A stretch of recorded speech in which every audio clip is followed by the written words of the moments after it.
Hello, hello, it's another day. Today we're going to move on to Unit 2, Lesson 14, and we're going to talk about the coordinate plane. So, let's use what we know. You learned how to graph points on a coordinate plane when the coordinates were positive. You know how to locate negative numbers on a number line. Now we're going to put these skills together. So, if we look at this problem, describe the locations of points A, B, C, and D on the graph below. The point where the number line intersects is the origin. The ordered pair for the origin is 0, 0. So you have your horizontal number line that goes across, and you have your vertical number line that goes up and down. Where those two cross is your origin. That is your 0, 0. An ordered pair, x, y, describes the location of a point. Your x is how far right or left from the origin you're going, and your y is how far up or down you are going from your origin. So it always goes in that order. You go right or left first, then up or down. Your x is first, your y is second. So using that coordinate up above, we're going to go through and answer some of these problems. A says, place your finger on the origin. Move 5 units to the right and 4 units up. The ordered pair for point A is blank 4. So if we're moving from the origin 5 units to the right, what number would we put for our x? That's right, we would put a 5. Okay, place your finger on the origin. Move left and up to point B. Describe how far left and up from point B is from 0. So if we start at 0, our origin, and we move left and then up, how far would we go? So first we need to go left. If we counted over, we would go over 4. So we would go left 4, or 4 left. And then from there we would go up, and to get to B we would go 3 up. The ordered pair for point B is negative 4 because we're going to the left, and we know that left is negative. And if we're going up, up in this case is positive, so it would be just 3. Start at 0, 0. Describe how to get to point C. What is the ordered pair for point C? So if we're starting at 0, we need to look. How far left or right do we need to go? Well, C is on the left side of 0, so we're going to say that we would go 3 units left, and then it goes down from there, so we would say and 2 units down. The ordered pair for C would be, since we're going left, that's negative 3. And we write these in parentheses. So we'd put negative 3, comma, and then down 2 units would be negative 2. So parentheses, negative 3, comma, negative 2, parentheses. What is the ordered pair for point D? So always, as we have been up above, start at the origin. So if we're going from the origin and we look, D is on the right side, so we would go from 0 and we'd go right 2. So going to the right would be a positive. So we put parentheses 2, comma, and then from there we have to go down 4. Well, down 4 is negative 4. So it would be 2, negative 4. So E says, explain how to locate points on the coordinate plane. Every single one of these we start at the origin.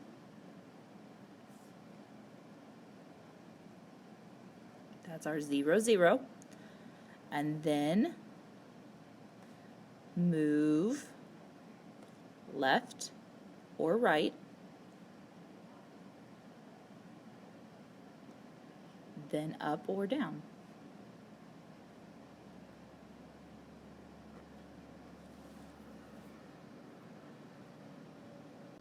So let's find out some more. On the previous page, you wrote ordered pairs to describe points on a coordinate plane. The x-axis and y-axis intersect at the origin and divide the coordinate plane into 4 quadrants. Okay, so once again, this is our x-axis, and this is our y-axis.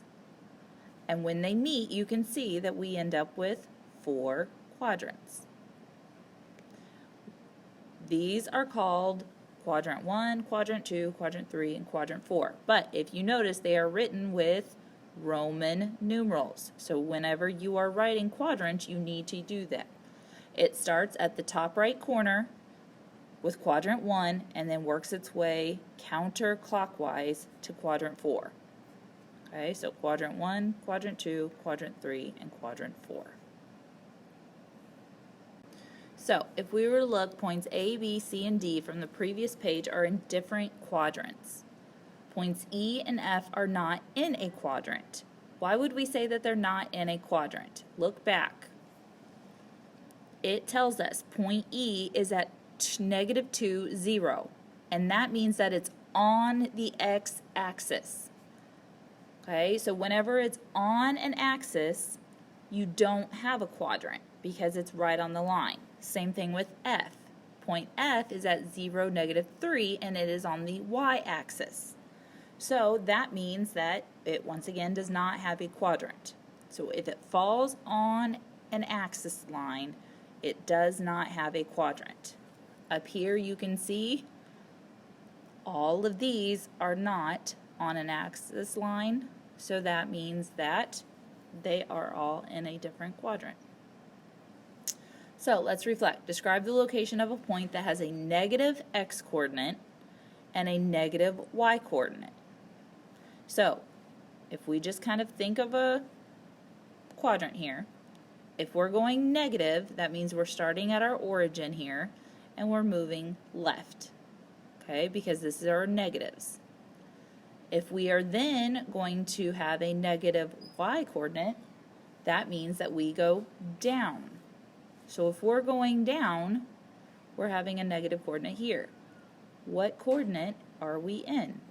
Remember, we start at the top right and we work our way counterclockwise. So this would be quadrant 1, quadrant 2, quadrant 3, and quadrant 4. So we could say it would be in quadrant 3, remember Roman numerals. It is left of the origin and down.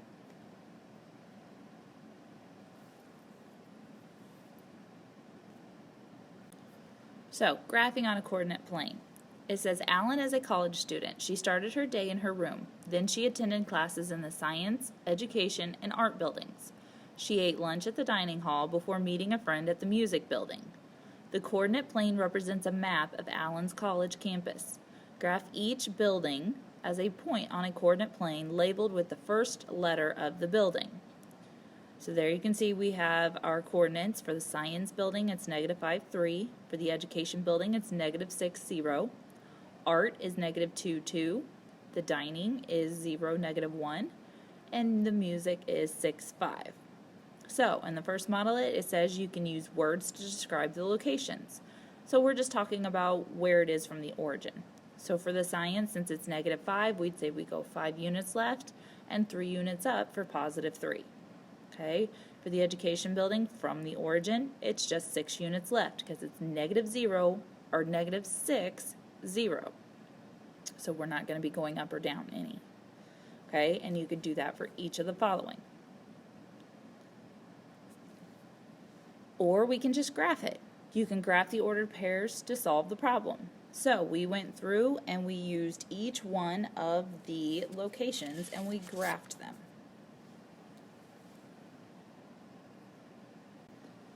So let's go through and answer these questions. Number 2 says, why is the origin important when graphing points on the coordinate plane?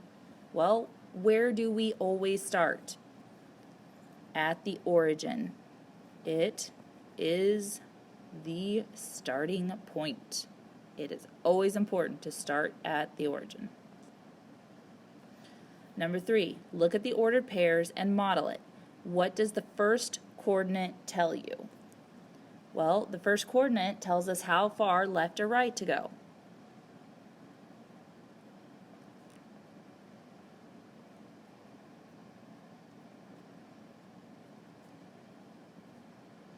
And then what does the second coordinate tell you? The first one tells us how far left and right.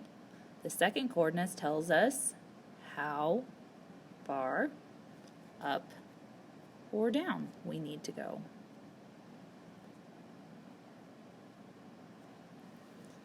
Number 4, Alan's room is located at 3, -3. Use words to describe the location on a coordinate plane. So, just like we've been doing, we start at the origin, and then it says to go 3 first, which means we would go right 3 units. And then for -3, it tells us we would go down 3 units. What does it mean when the x-coordinate or y-coordinate of a point is 0? It means that the point is on an axis. We talked about that on the previous page. If it has a 0 as one of its coordinates, that it's going to fall on one of the axes. If the x is 0, it falls on the x-axis. If the y is 0, it falls on the y-axis. So number 6 says, explain how to graph a point on the coordinate plane. So, as always, start at the origin.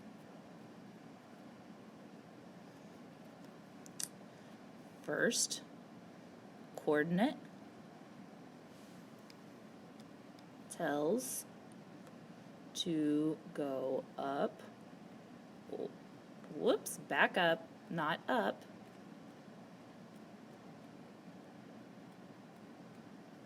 Tells us to go right or left. And second coordinate is the one that tells us to go up or down.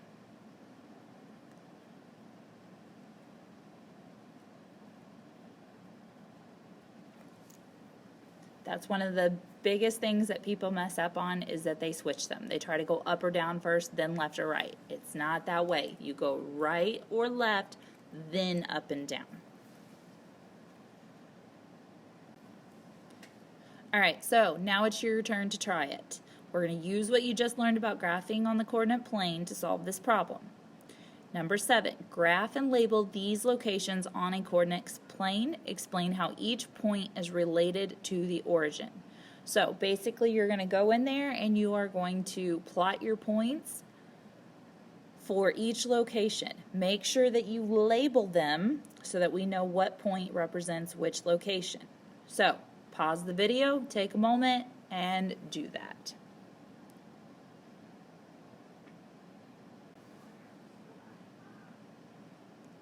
Alright, so let's go through these. For the home, we start at the origin, and it tells us 0. So we don't go left or right. We know this is going to fall on an axis. And then from here, we are going to go -3, which means we go down 3. Our point is here, and we label home. Okay, our next one is the school. We start at the origin. It says -2, so we go left 2 and down 3 for -3. Our point is here, and we label it school. The next one is the library. Starting at our origin, we go -1, which means 1 to the left, and down 3. So that, sorry, not down 3, up 3. It's a +3 on this one. So we go here. That is our library. And for the last one at the park, we go to the right 2, and then -3 is down 3, So that point is right there, right in the middle where I wrote home, and then we label that the park. So your graph would look something like this, hopefully not quite as sloppy as mine.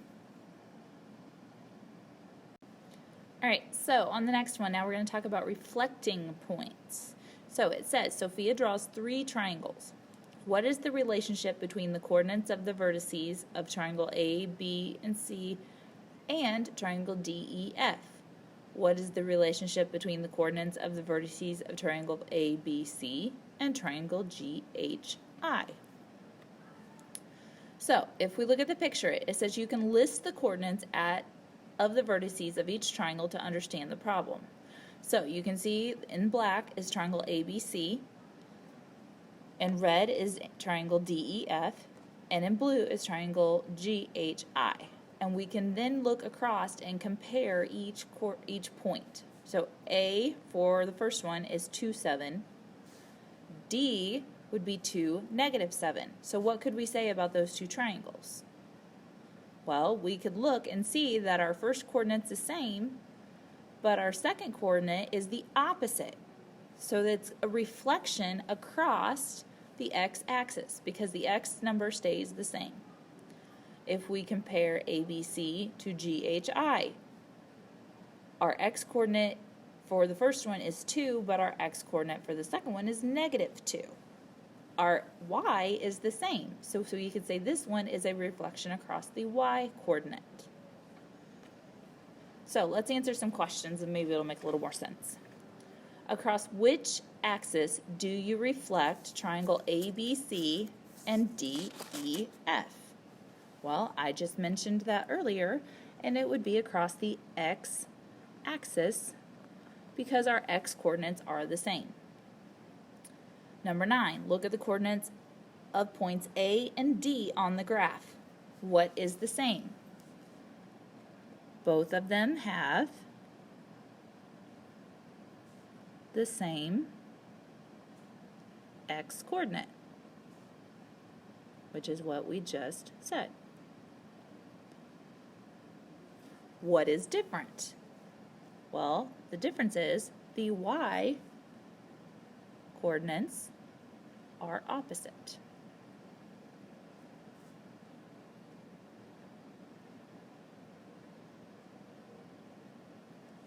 Number 10, compare the coordinates of points B and E and points C and F. How do the coordinates of a point change when it is reflected across the x-axis? Well, like we set up above, the x-coordinate, not axis, the x-coordinates stay the same. Y-coordinates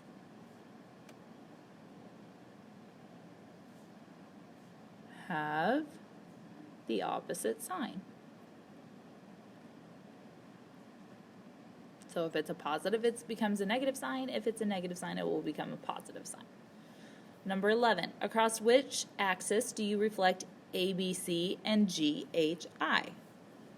This one, we're reflecting across the y-axis. So number 12 says, compare the coordinates of points G and A, B and H, and points C and I. How do the coordinates of a point change when it is reflected across the y-axis? So, our x-coordinates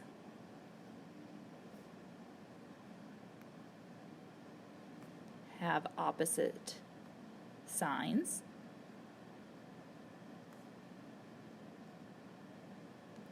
And our y-coordinates stay the same. So we can look at this and see when it's the x-axis that we're reflecting, the x-coordinates stay the same. If it's the y-axis that we're reflecting, the y-coordinates stay the same.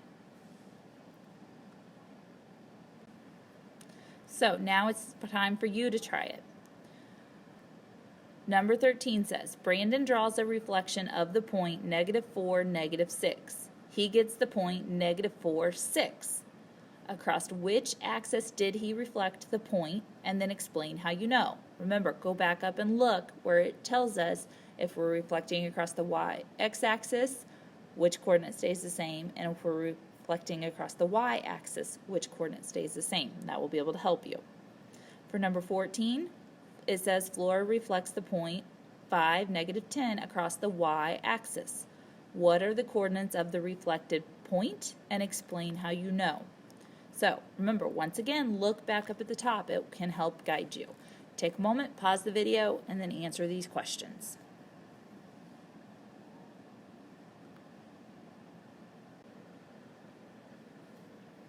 All right, so let's check out some of these answers.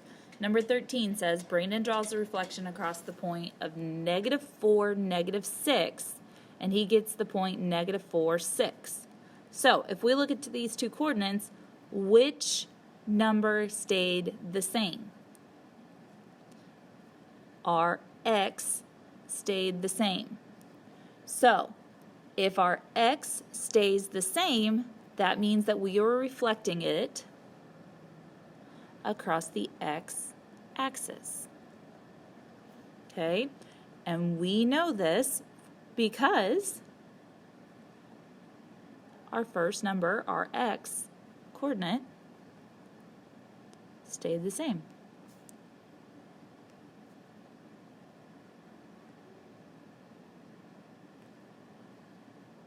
Remember, whichever number stays the same is what axis you're reflecting it across. Number 14, Flora reflects the point 5, -10 across the y-axis. What are the coordinates of the reflected point? So if we're reflecting across the y-axis, which number is going to stay the same? It would be the y coordinate will stay the same. So when we write our new coordinate, I'm going to go ahead and write in my y as -10 because I know it stays the same. What happens to the x coordinate if that's the one that's being reflected? The sign will change. It has the opposite sign. So if this is a +5, if we reflect it, it would be a -5. So the coordinate of the reflected point would be -5, 10. And how do we know this? Because the y-axis, y coordinate, would stay the same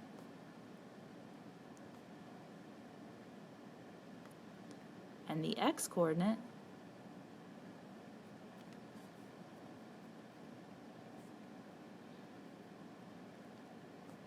has the opposite sign.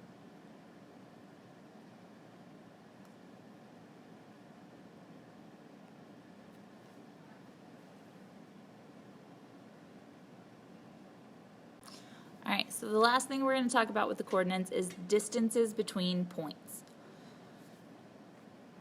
So it says the coordinate plane below represents where Jenna's friends live. Jenna's apartment is at point J. Zach's apartment is at point Z. Each unit on the coordinate plane represents one block.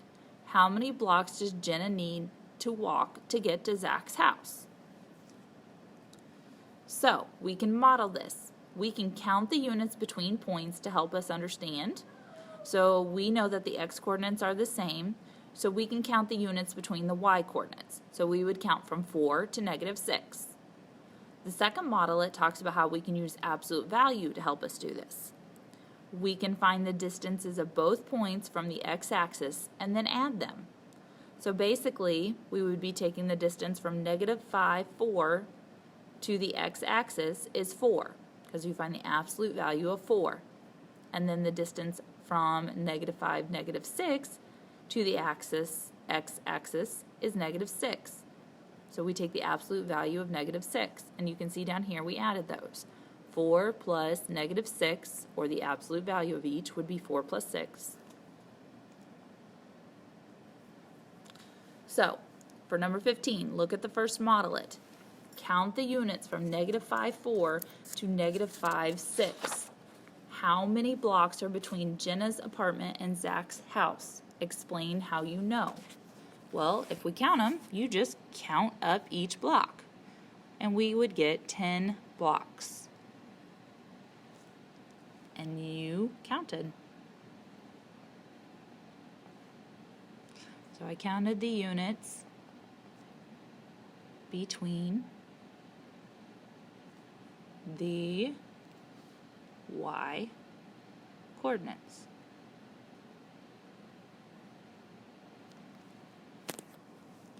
Number 16, Jenna's friend Sam lives at point S. Explain how to count units to find the distance between Jenna's and Sam's apartments.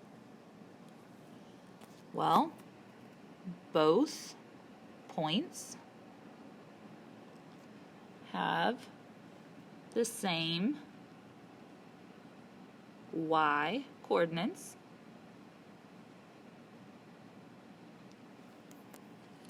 So we count the units between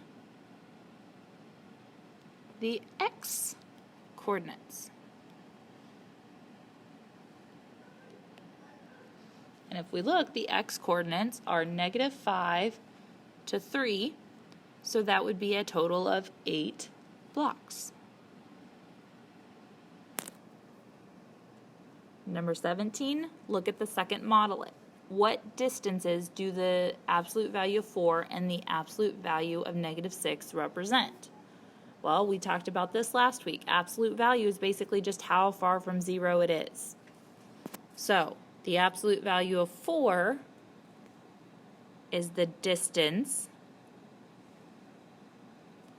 from J, or the point, to the x-axis. And the absolute value of -6 is the distance from Z, or the point, to the x-axis. Number 18, explain how to find the distance between points J and Z using absolute value. We add the absolute value of the y coordinates.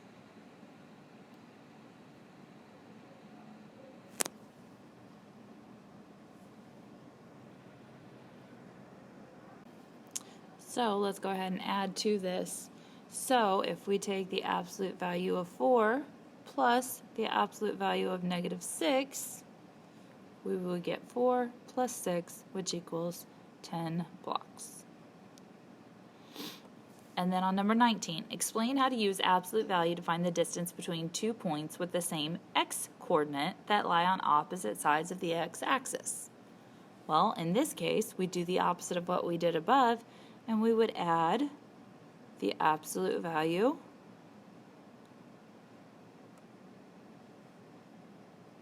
of the y-coordinates.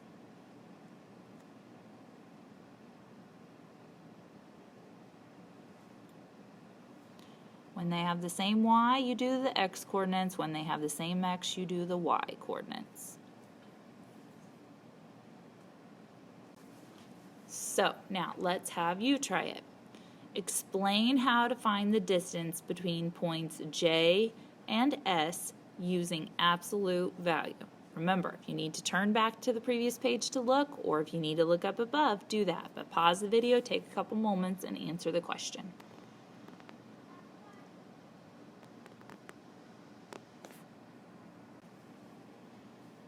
Alright, so how would we find the distance between points J and S? Well, these are the same points that they talked about in number 16. So, the x-coordinates were -5 and 3. So, how do we use absolute value? Well, you have to find the absolute value of those two coordinates, and we add them together. So if we were to do that, the absolute value of -5 is 5, the absolute value of 3 is 3, so 5 plus 3 is 8. So they would be 8 units or 8 blocks apart.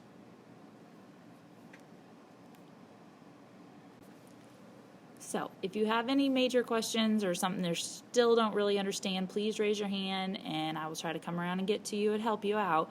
But if not, I need you to go ahead and get back into classroom and open up the exit ticket and take the exit ticket. When you're done, I need you to read or work on something quietly.